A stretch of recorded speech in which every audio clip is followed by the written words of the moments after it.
Good morning, friends and followers. My name is Rogan, as always. Welcome back to the show. Uh, not much of a show, really. There's so much to say, and yet not much of anything to say at all. This is the third or fourth take. Technical issues. I started the other ones talking about Juneteenth, celebrating Juneteenth in Old Seminole Heights. I wish I was back in Tampa. I don't know that there's certainly not a party in the street 4 blocks from my front door. Now, in Old Seminole Heights, there was Juneteenth. It's a lot of miss. It happens to also be the first anniversary of me finally getting admitted to an emergency room in Pennsylvania when I finally left Tampa. That was 1 year ago. I have no idea what I was posting for videos here on YouTube, but there's something, I don't have the heart to look. I mean, literally, I can't. I'm still too traumatized to. All right, so the thing I was actually going to make a video about here was several movies. I've been looking for movies to watch. I gave up watching new movies again because it's just so depressing. The cough is coming back. The weird lung problems that are associated with my weird heart problem coming back. It's great. Right, movies. So I gave up on new movies again. After Civil War, I mean, it's just really depressing. It's just really depressing, the state of the cinema right now. But my old movies watching project, I've been sort of wandering. I'm not sticking to the silent movies. I'm wandering forward, sort of sweeping forward through my many lists from year to year. I'll circle back around and go to the early stuff again, but I've been looking at the 50s and 60s mostly. And I haven't made a movie video in a couple of days, a video discussing the movies I've been watching, because I hadn't run across anything I liked enough to want to discuss. A bunch of stuff I shut off, and stuff that is well known to be weak and dismissible for the reasons I would dismiss it. Jesus.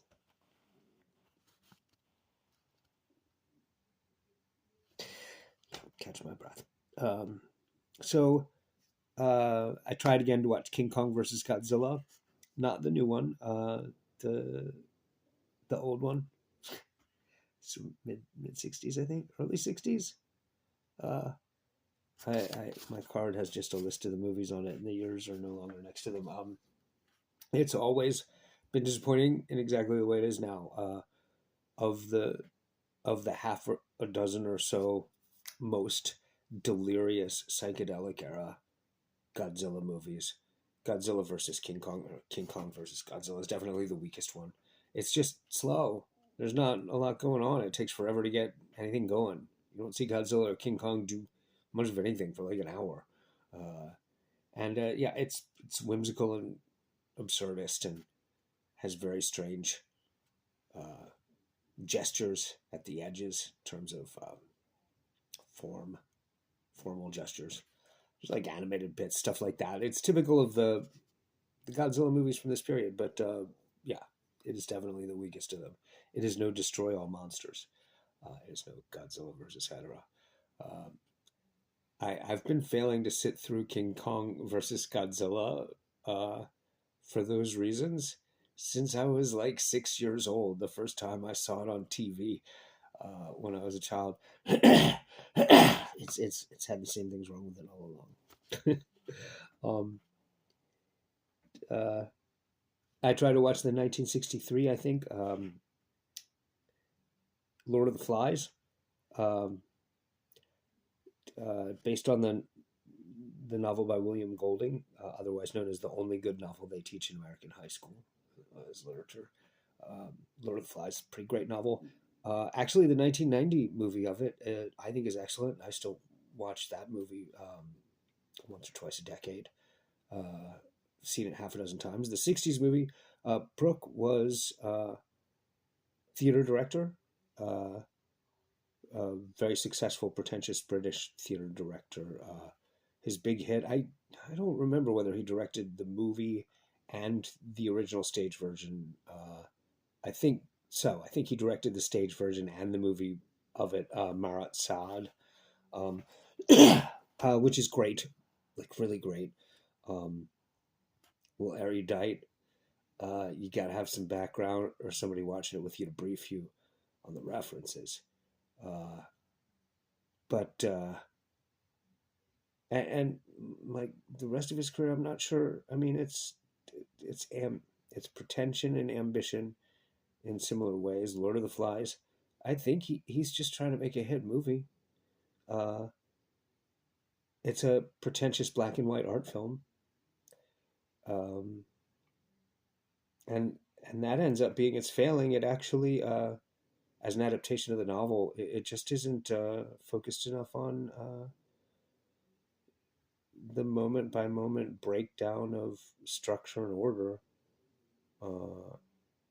on a tactical level. Easy mistake to make. Lord of the Flies, this movie of Lord of the Flies sort of focuses away from like the say the well, I know the novel really well. I was about to start talking about the details of the plot. In any case, it's not the '90s movie is better. The 1990 version is just a much better movie. And what really brings this version of Lord of the Flies down is that Brooke isn't enough of a director to handle what is required to keep the camera work uh, unclunky. They're on location and they're having some technical difficulties with camera for sure. And though the photography is pretty, um, and the kid acting, they're all children. It's a little bit ahead of him, which is funny because he's well known to be a brilliant stage director who does really advanced scripts with the very best of British casts. And it's just, I mean, they're child actors. They're all child actors and they're on location, like on a jungle island. So if you have not read Lord of the Flies by William Golding, uh, or at least seen the 1990 movie, oh, please do. You're missing out. Uh, Again, not to get into the story, and this is one where everyone should already know it. But the premise of Lord of the Flies is that a bunch of prepubescent children, like the oldest of them, are like 11, an airplane full of boys crashes on an island, and no adults survive the crash. So a group of several dozen children, all male children, have to figure out how to fend for themselves until rescue arrives, until they're found uh, on an island with nothing but trackless jungle. Uh, and their attempt to build an adult civilization that will protect them until adults arrive fails. Uh, it's really classic. This movie, not so much. Have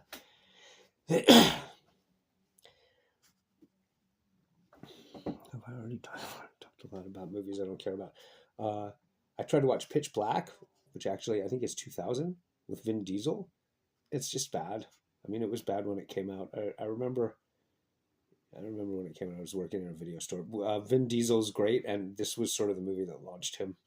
Uh, and like, it's sort of like an alien influenced tough guys fight monsters in space movie. Like, it's as bad as a movie like that can be. Really, I have a soft spot for movies like that, and I couldn't sit through this the other night when I tried to watch it again. But the sequels are good. Riddick and Chronicle of Riddick, I think they're called. The two other movies Vin Diesel reprised this character in later, as I recall, are both much better movies than this. Pitch Black. I was working in a video store when it came out. Pitch Black was one of those movies that was kind of a runaway hit because of timing. Like there weren't any science fiction horror action movies for mostly men or people drinking beer or smoking weed, like that kind of crowd pleasing Resident Evil type bullshit job. There wasn't anything like that coming out anywhere near Pitch Black. Like it was like water on a desert when that movie came out on video. I mean, I was working in a video store and we were telling people, yeah, it's not very good, but if it's the kind of thing you like, you'll be able to sit through it. And people are like, yes, just what I need tonight. Transporter was another movie like that with Jason Statham, and similarly, it's the actor who really carries it. Pitch Black.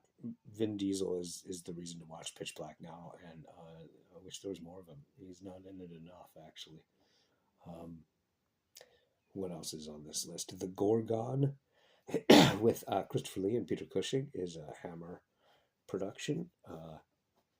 I guess they're looking for other mythological monsters to make movies about besides Draculas and werewolves. I guess. I don't know. It's hard to talk about the Gorgon because I don't really like the Hammer Lee Cushing vehicles much or often. I think they feel like they're homework assignments completed under duress. Christopher Lee is great as Dracula, of course. This movie, The Gorgon, I don't know, Christopher Lee, it's okay. I mean, if you like those Hammer Gothic movies that Christopher Lee and Peter Cushing are the stars of, yeah, this one's pretty fun for that kind of thing. The Gorgon, it's better than the bad ones. I think they're all bad, so it's a weird thing to even have to discuss. Geez, how many minutes have I burned now? See, I let too many movies pile up. They aren't even interesting movies. I finally tried to watch the Roger Corman movie, The Undead. It's a 1957 movie that I've been reading about my whole life. I think I first read about it when I was 12 and couldn't get hold of a video copy of it. I remember spending years prowling video stores looking for this movie. Of course, it's on YouTube now. In fact, YouTube Movies has it for free with ads. Nice print of it. It's a deeply strange movie, very eccentric. Griffith wrote the script. It's Roger Corman directing. It's terrible. I mean, it's really bad. Like, I don't even want to discuss it because there's no way to describe it that doesn't make it sound a lot better than it is just on the strength of its concepts. But the idea is that through hypnotic regression, prostitute recalls her past life as a persecuted witch in the medieval eras. So it's got this like sort of like heroic fantasy kind of tone. It's got this sort of witch drama kind of thing going on, both. Like it's not sure whether it wants to be the Crucible or like Solomon Kane. So it's sort of splitting the difference. And the dialogue's written on this really strange level. Like it's just everything's really awkwardly phrased. The actors don't seem to know how to handle it at all. Like every line reading has this very tentative feeling to it. Like, are you sure that was okay, Roger? Like you can just feel every actor saying that after every take, the whole movie. even describing it that much makes it sound a lot more interesting than it is. It's just a complete failure. Even for a low budget movie that like I couldn't sit through it. And I just made it sound really interesting again. Yeah, hypnotic regression, and so yeah. She I didn't say that when she goes back in time, like she starts experiencing this previous life, she also goes back in time to give herself advice by speaking to her previous self as a disembodied voice. So this modern era version of herself giving her advice is like a familiar or a spirit speaking to the supposed witch. And I like it's bad. Don't listen to me. Don't listen to any of this. You know what? It's just a bad movie. I know now you want to see it. I've done my job. Wow, I feel really sick.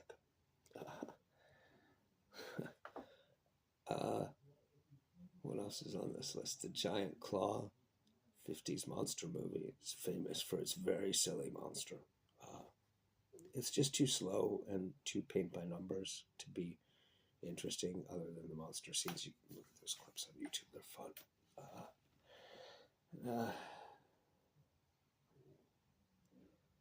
I haven't finished watching it again yet, but I'm in the middle of watching Doctor Who and the Daleks with Peter Cushing. When Doctor Who was first hit children's show in the mid 60s in England, small guy, I'm not looking at it. I want to say it's Amicus, not Hammer. I was confused on this point last time it came up in conversation a couple years ago. But it's a small British production company. Made 2 theatrical Doctor Who movies. They feel sort of like the same kind of mutant, low-budget children's fantasy as like Santa Claus Conquers the Martians. Peter Cushing plays the Doctor. They aren't canon. That is, they fucked with the mythology and the lore and the background and the continuity of the Doctor. So Peter Cushing is not one of the official Doctors from the show. I used to like this show enough that I know this. I haven't actually watched the relaunched Doctor Who at all. I've only seen it up through like about 1988. It's funny that that show has run that long. But Doctor Who and the Daleks is the first of these 2 theatrical movies. And it's based on the first storyline that has the Daleks in it from the first Doctor, I think from the first season of the show. 1963, 64, something like that. The movie's in color. It's bright, garish, cheap color. And Peter Cushing is the Doctor in bad. It's a thinly, poorly written movie. It's a fun, bad children's movie, having this weird association with this long-running and intermittently brilliant TV show. Is actually works a little bit to its detriment. If Doctor Who and the Daleks and the sequel to it sort of stood alone and away from and apart from the TV show that they're based on 2 of the scripts from, they'd I'd like them a lot more. I think I would like this movie a lot if it wasn't. I mean, yeah, it's poorly written, clunky direction, but it's still fun. I mean, something happened to interrupt me watching it in the middle of the night last night, but I've seen it a couple times before, and I'm gonna finish watching it. So I guess like 7 or 8 movies on this list from this week. That's the one that gets a pass. That Doctor Who and the Daleks. That's a sad haul. That is a sad state of affairs. If you got a list of like 7, 8 movies, and that's the good one. I mean, it's not terrible. Is that what a world? What a world.